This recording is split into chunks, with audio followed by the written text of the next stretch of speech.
Olá, gente! Tudo bem com vocês? Aqui é a Torine e nessa aula de hoje eu vou falar um pouco para vocês sobre como apontar diálogos, tá? É algo bem comum em várias plataformas, às vezes quando são pessoas que estão iniciando na escrita, né? Agora, começando a escrever suas primeiras fanfics, acontece muito isso de pessoas não terem muita noção, não conhecerem muito, tá? Não saberem pontuar os diálogos, tá? Não sabem que sinal usar para indicar diálogos, tá? Então é bem normal aí, normal não, comum no caso.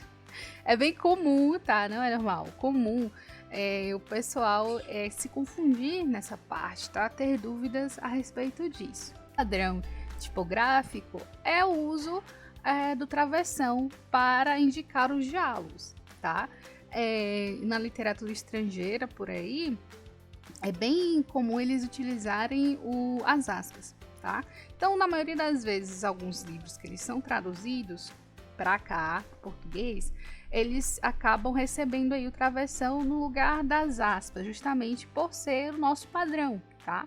Mas lembrando que na escrita literária existe algo chamado liberdade poética. Essa liberdade poética é o que dá ao escritor a liberdade para quebrar certos padrões aí da norma culta. É claro que em momento algum você vai utilizar hífen, tá? Mesmo que, mas eu tenho minha liberdade poética.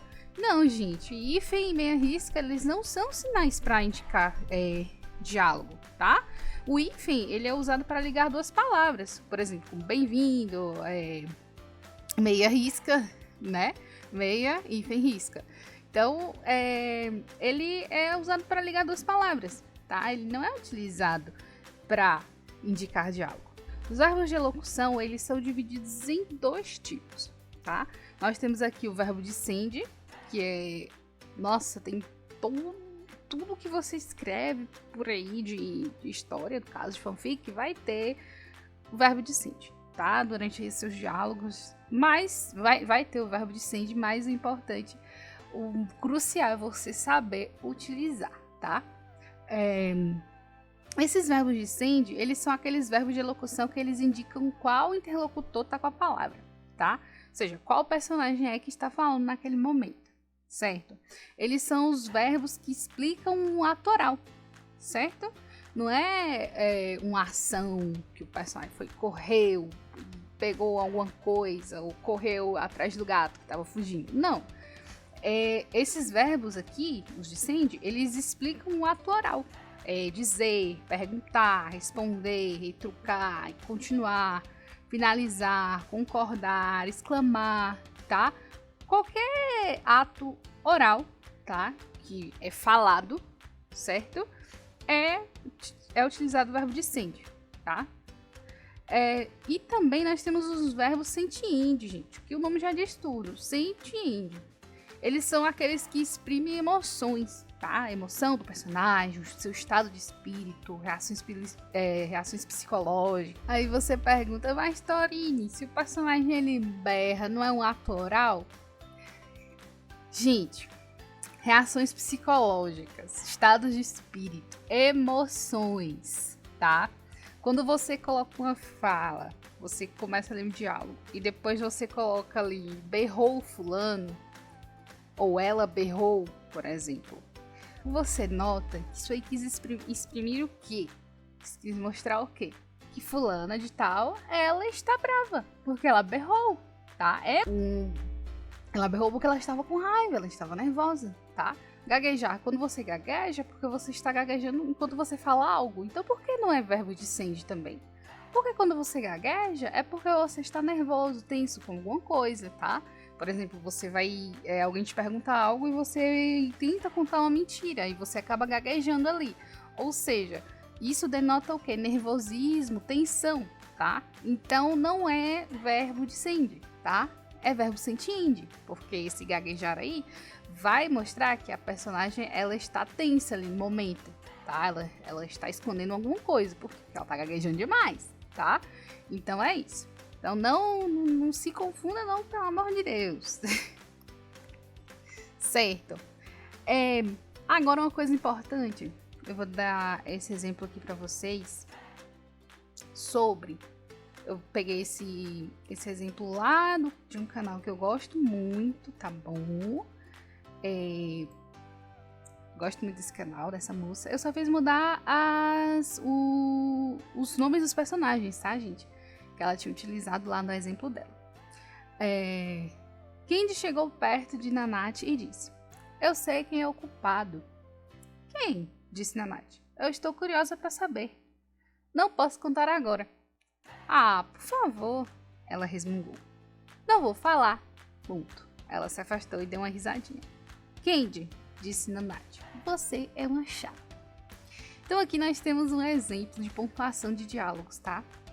Nessa situação aqui, a primeira coisa que eu quero mostrar para vocês é sobre essa questão do verbo de send durante a narrativa para indicar que um diálogo vai vir a seguir, tá? Para indicar que vai vir um diálogo. É obrigatório você fazer isso, Torine? É obrigatório? Eu tenho que fazer isso sempre? Não, gente, não é obrigatório. É muito, muito opcional, tá? Você coloca se você quiser, certo? Mas aqui no caso, se tivesse e disse, era obrigatório, vinha ali 2 pontos, tá? Indicando que um diálogo viria a seguir. Só que se você não quisesse colocar esses 2 pontos, você poderia colocar simplesmente Candy chegou perto de Nanate. Ponto final. Quem? Interrogação. Disse Nanate. Eu estou curiosa para saber. Gente, vocês notaram aqui?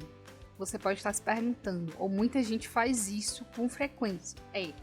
Se tem uma pergunta, se o diálogo é uma pergunta, terminou com interrogação, eu sempre, independente do que venha depois, eu vou sempre colocar com letra maiúscula. Eu não tô nem vendo. Não, gente. Presta atenção, vocês não se esqueçam disso.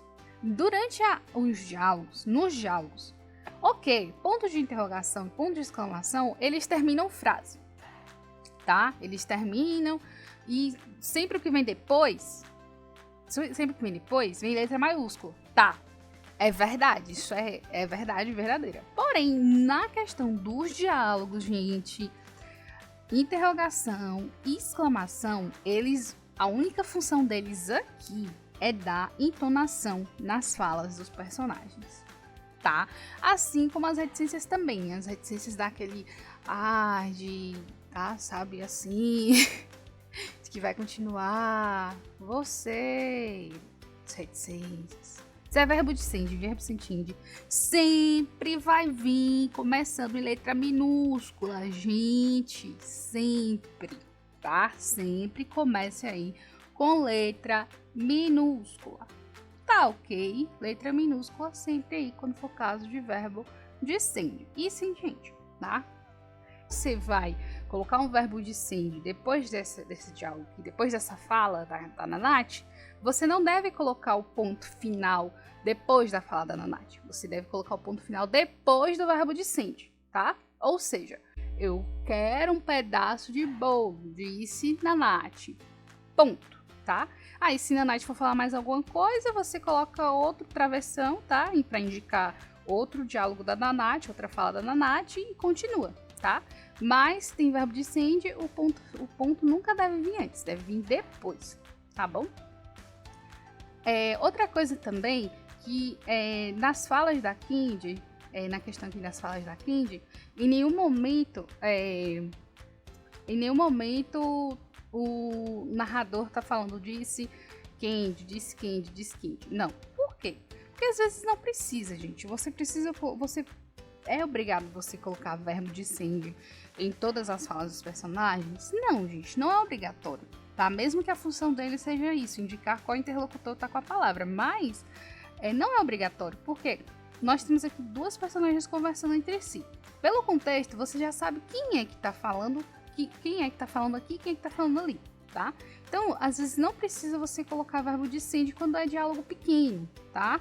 Em caso, por exemplo, de diálogos que tenham muitos personagens, tem mais de 3, 4 personagens falando ao mesmo tempo, é interessante você colocar o verbo de send para indicar ali qual é o interlocutor que está falando naquele momento, justamente por ter bastante diálogos, tá? Por favor! Exclamação. Ela resmungou. Aí que você vai para e pensa. Dorine! Mas e se ela resmungou? Ela não é verbo de sende, Dorine. Ela é um sujeito. E tem uma exclamação ali. Por que se ela tá vindo em letra minúscula? Porque o verbo de sende ele tá depois, tá? Do sujeito. Por quê? Porque a posição do sujeito e do verbo de sende é você que escolhe, tá? De qualquer forma, a frase vai iniciar com letra minúscula, porém você que escolhe a posição aí do sujeito e do verbo de sende, tá bom? Isso aí é opcional, vai da escolha da pessoa. Temos aqui o penúltimo exemplo. Não vou falar, ponto, travessão. Ela se afastou e deu uma risadinha. Então aqui, vocês percebem que tem um ponto ali e o ela começa com letra maiúscula, tá? Por que colocou um ponto e o ela começou com letra maiúscula? Porque aqui está indicando uma ação do personagem, tá? Algo que ele fez enquanto ele falava. Ela se afastou, tá? Ela andou e dando risada, tá? Dando risadinha. Então aqui é uma ação do personagem, tá? É algo que ele fez ali.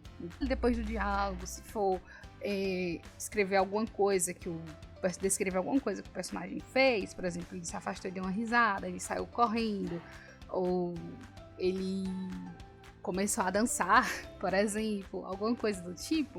Então você o diálogo deve vir com ponto, depois abre travessão e vem ali iniciando com letra maiúscula as ações do personagem, tá? O que ele fez, certo? Notaram aqui que esse diálogo ele foi interrompido aqui. Temos aqui um verbo de sende e a Lalate aqui junto, tá? Então, isso pode acontecer, certo? De um diálogo ali ser interrompido e ali no meio ter um verbo de sende, certo? Ou não, pode haver um verbo sentiinde também. E aqui no caso vocês notaram que depois de travessão tem uma vírgula. É sempre que vai acontecer isso? Não, tá? Não é sempre que vai acontecer isso. Por quê? Porque pode acontecer de o elemento antes do verbo de sende, antes do travessão, antes do verbo de sende, pode ser que esse elemento ele não seja um vocativo, tá? E não precise de vírgula. Então, não é obrigatório, né? Nossa, sempre vai ter que ter uma vírgula. Não, tá? Se não tem vocativo, se você viu que antes disso não ia ter vírgula, tá? Antes de você interromper esse diálogo, se você viu que não ia ter vírgula, não é preciso colocar vírgula, tá? Não é sempre que tem que ter vírgula. Mas se no caso tinha ali a Kendi aqui, o vocativo deve ser separado por vírgula, isso a gente sabe. Então, a vírgula que deveria ter ali depois do Kendi, como esse foi cortado exatamente nessa parte, você deve colocar o travessão e a vírgula deve ser inserida depois do segundo travessão, tá? Não deve ser inserida antes, no meio do verbo de sende ali, não deve ser inserido ali vírgula, Kendi, vírgula, travessão, não deve ser junto ali do travessão, tá? E também não deve dar espaço, tá? Travessão, vírgula. Não põe espaço depois do travessão, tá? Para pôr a vírgula. Não precisa. A vírgula vem coladinha ali junto com o segundo travessão. Depois do verbo de sende, tá? E aí, outro exemplo que eu vou dar, que é do outro slide, tá? Outro exemplo com isso que não tem vírgula, como eu disse para vocês. Por favor, a vírgula aparece ali depois do por favor. Por favor, espere só um pouco, acrescentou ele, enquanto registro os materiais que precisa. Ou seja, se fosse colocar sem esse acrescentou ele, ficaria, por favor, espere só um momento enquanto registro os materiais que precisa. Não tem vírgula nesse meio tempo aqui, então não precisa colocar vírgula. Tá certo, meu povo, tá certo. Se quisesse, ao invés de colocar um verbo de sende aí no meio desse diálogo interrompido, não ia conseguir iniciar com letra minúscula, porque só pode iniciar com letra minúscula se for verbo de sende. Então, você só vai conseguir fazer isso se você mudar aí a pontuação. Você vai ter que reformular o diálogo, vamos dizer assim. Então, aí você teria que colocar Candy, ponto. Nath fechou a cara, ponto. Você é uma chata. Ou você pode colocar Candy reticências, que dá aquele assim que eu disse, né? Que ele faz aí, ele é uma boa opção, tá? Para substituir aí a vírgula, justamente por ele denotar uma certa pausa aí durante a fala, assim, aquele suspense, tá? Você pode utilizar também a exclamação. Candy, exclamação. A Nath fechou a cara. Você é uma chata. Eu não preciso nem dizer porque a Nath tá começando com letra maiúscula, né, gente? Aí aqui outro exemplo que eu vou dar para vocês é sobre o verbo descende, indicando a fala, só que é a fala do mesmo personagem, tá, gente? É o Candy, reticências. Nath fechou a cara. Então completou. Ponto, então completou. 2 pontos. Você é uma chata. Vocês notaram aqui que temos um verbo descende, como lá no começo que eu expliquei para vocês, temos um verbo descende aqui, indicando que vai vir a fala da Nath, tá? Novamente. Só que acontece, gente, nesse caso aqui, você não deve dar parágrafo, tá? Se a fala ainda é da Nath, da Candy, se a fala ainda é da Nath, você deve continuar na mesma linha, tá? Outra coisa que eu quero falar para vocês também é que independente, tá? Isso é importante, independente do estilo de pontuação que você escolher, toda troca de turno conversacional, ou seja, toda alternância de locutor, deve ser marcado pela mudança de parágrafo, ou seja, cada personagem tem que falar em um parágrafo. Um parágrafo é meu, o parágrafo é seu, e nossas falas, cada uma fica separadinho, tá? É recomendado, tá? Manter a fala de um mesmo personagem em um só parágrafo. Mas tem algumas exceções que podem ser abertas, tá? Se for caso de falas interrompidas por trechos narrativos ou falas muito extensas, tá? Nesse primeiro caso, tá? Que são de falas interrompidas por trechos narrativos, ele pode ser quebrado e depois do trecho narrativo pode ser retomado com alguma indicação de continuidade, tá?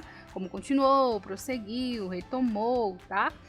Para indicar ali que ainda é o mesmo personagem. Você não esqueça, como eu disse, verbo descende, ele tem a função de indicar qual interlocutor está com a palavra. Nisso você coloca o verbo descende, continuou, prosseguiu, retomou, algo do tipo que indica que ainda é o mesmo personagem, tá? Só que em um outro parágrafo. Então essas aí são as exceções que podem ser abertas, ok?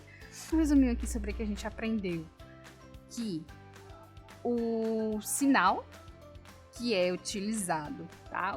A pontuação que é utilizada para indicar diálogo deve ser o travessão, tá? Não é hífen, não é meia risca, é travessão ou aspas, a depender da sua escolha. Lembrando que travessão é comumente utilizado aqui na nossa literatura nacional e na literatura estrangeira é mais comum eles utilizarem as aspas. Porém, às vezes quando é traduzido para o português, o tradutor ele ali muda e insere o travessão porque é a tipografia mais convencional aqui do nosso país, tá? Da nossa literatura, certo? Nós aprendemos que verbo descende sempre tem que vir com letra minúscula, tá? Verbo descende sentiente, porque é um verbo que exprime um ato oral, tá? Do personagem, no sentido de exprimir as emoções, estados de espírito, tá? Ações psicológicas, vamos dizer assim. Nós aprendemos também que ponto de exclamação e ponto de interrogação nos diálogos, eles têm o poder de dar entonação às falas dos personagens, tá? E isso não dá poder a eles de fazer com que o verbo descende ou o verbo sentiente seja iniciado com letra maiúscula. Ou seja, em qualquer das situações, o verbo descende sempre começa com letra minúscula. Quais eram os tipos de discurso? Discurso direto, discurso indireto e discurso indireto livre, onde o discurso direto são as falas dos personagens. O discurso indireto é o narrador que fala pelo personagem, o personagem não tem voz, tá? É o narrador que fala por ele. E o discurso indireto livre a descrição, a transcrição exata das falas dos personagens durante a narração, sem nenhuma indicação de mudança ali da voz do narrador para a voz do personagem, tá? Esse é o discurso indireto livre, tá? Nós aprendemos... O que mais que a gente aprendeu? A gente aprendeu muita coisa. Ai, meu Deus. Eu acho que é só isso, gente. Se tiver mais alguma coisa que vocês tenham dúvidas, se vocês querem que eu passe mais alguma coisa para vocês, se vocês ainda ficaram com dúvidas a respeito desse assunto, vocês deixem lá no canal de dúvidas que eu posso estar tirando as dúvidas de vocês, tá? No mais, eu acho que é só isso. Para não ficar algo muito grande, algo muito cansativo, tá? Muito enjoativo. Acho que é só, tá bom, gente? Então, tchau, tchau. Espero que vocês tenham gostado. E qualquer coisa eu estou aí. Pode me chamar no privado, pode me chamar no servidor, pode me chamar no Spirit, pode me chamar em qualquer lugar, tá? No meu e-mail, que eu posso passar também. É isso, gente. Tchau, tchau pra vocês.